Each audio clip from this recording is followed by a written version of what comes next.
If language is the key to understanding culture, then understanding the polo terms should be the key to understanding the rules, or at least partially.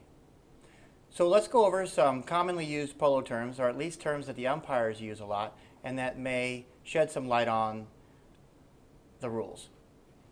First, if you hear the term lesser angle, the umpires use that to describe a play where two players are coming together and neither one has the line, neither one has the right of way. We'll use the player that has a lesser angle to the line to give that player the right of way.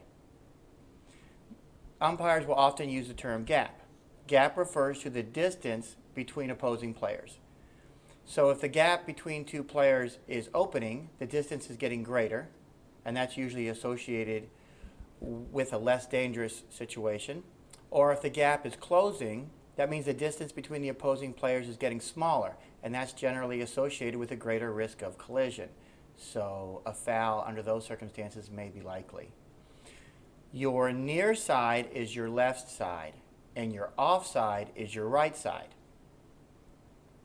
A bump is used to refer to the initial contact between two horses, whereas a ride-off is continued contact where one player is trying to push the other player over the line of the ball or the right of way. If you hear an umpire say use it, and you happen to be the player with the ball, that means either hit away or run with the ball.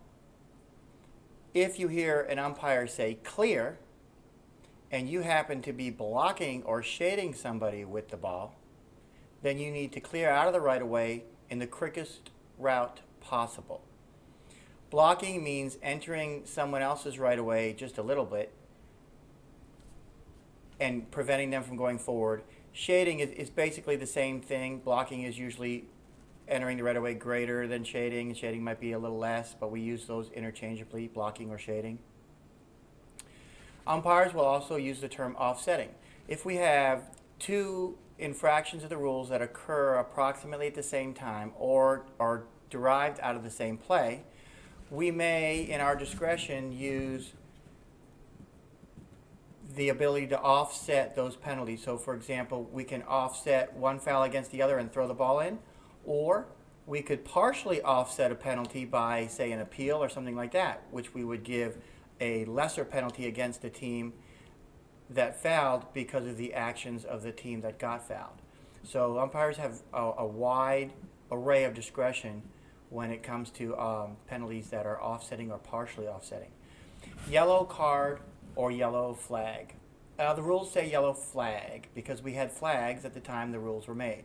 A lot of umpires now just carry cards, the same cards they use in soccer. So if an umpire gives you a yellow flag, then you have a yellow flag. If an umpire gives you a yellow card, then you have a yellow flag. If an umpire has no yellow flag and tells you you have a yellow flag or a yellow card, you have a yellow flag. It doesn't matter. It's interchangeable, and we are not required to carry the flags in order to give a yellow flag or a yellow card, what we usually do. And those are your terms for polo. Hopefully that sheds a little light on our rules, or at least on how the umpires think about our rules.